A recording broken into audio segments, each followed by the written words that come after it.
வணக்கம் சொந்தங்களே, அன்னைஸ் கிச்சன்லேருந்து உங்கள் சசிரேகா சுந்தர். இன்றைக்கி காடையை வச்சு தான் ஒரு ரெசிபி செஞ்சு காட்ட போகிறேன்.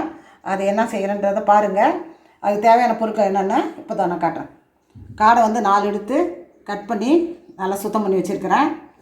இஞ்சி பூண்டு பேஸ்ட்டு, சோம்பு, தேவையான அளவுக்கு எண்ணெய், கல்லுப்பு, மிளகுத்தூள், குழம்புத்தூள், மிளகாய்த்தூள், வெங்காயம், மஞ்சத்தூள், கருவேப்பிலை. எப்படி செய்யலாம் பார்க்கலாம் வாங்க. அடுப்பத்தை வச்சாச்சு, வானல் அடுப்பு மேலே வச்சாச்சு. வானல் நல்லா காஞ்சிடுத்து. இப்போ எண்ணெய் ஊற்றிக்குவோம். இந்த காடை வறுவலுக்கு தேவையான அளவுக்கு எண்ணெய் ஊற்றியாச்சு.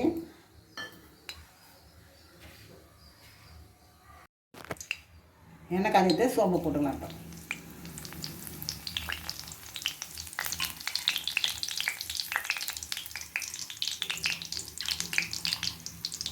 சோம்பு பொஞ்சிட்டு வெங்காயம்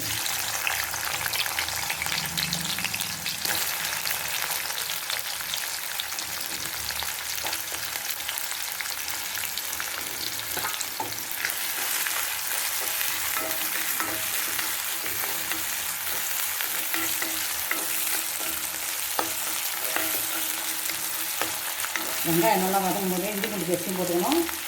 அதுவும் வெங்காயத்தோட சேர்ந்து நல்லா வதங்கணும்.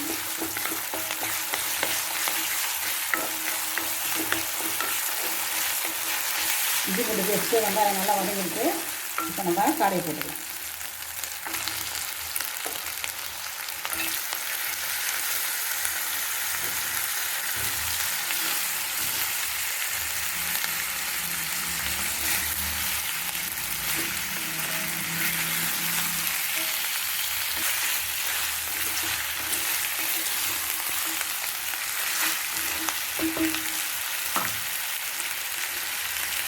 கொஞ்சமாக மஞ்சள் தூள்.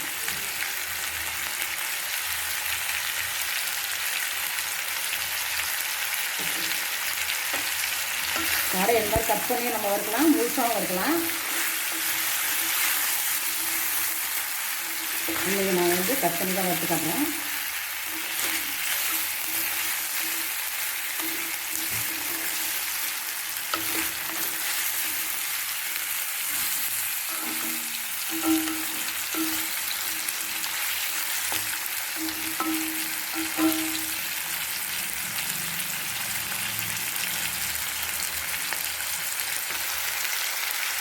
காடை நல்லா வதக்கி வச்சு ஒரு 1.5 ஸ்பூன் போடும் மிளகாத்தூள். குழம்பு மிளகாத்தூள் தான் மிளகாய் சீட்டை வச்சு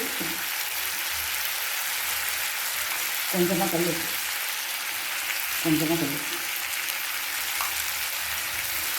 இது ரொம்ப சாஃப்டாக இருந்ததுனால ரொம்ப தண்ணி தேவையில்லை.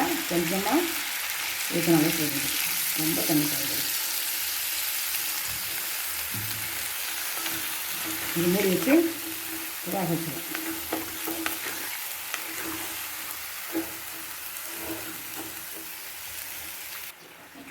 மூடி போட்டு ஒரு 5 நிமிஷம் ஸ்லோவில் வச்சு வேக வைப்போம்.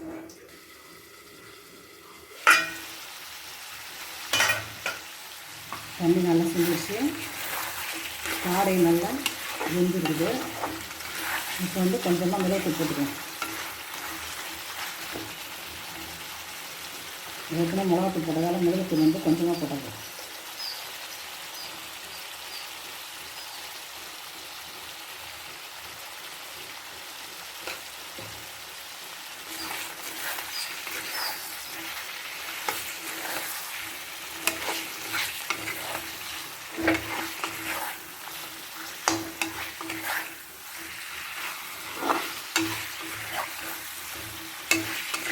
காடை ஃப்ரை ரெடி ஆகிடுச்சு.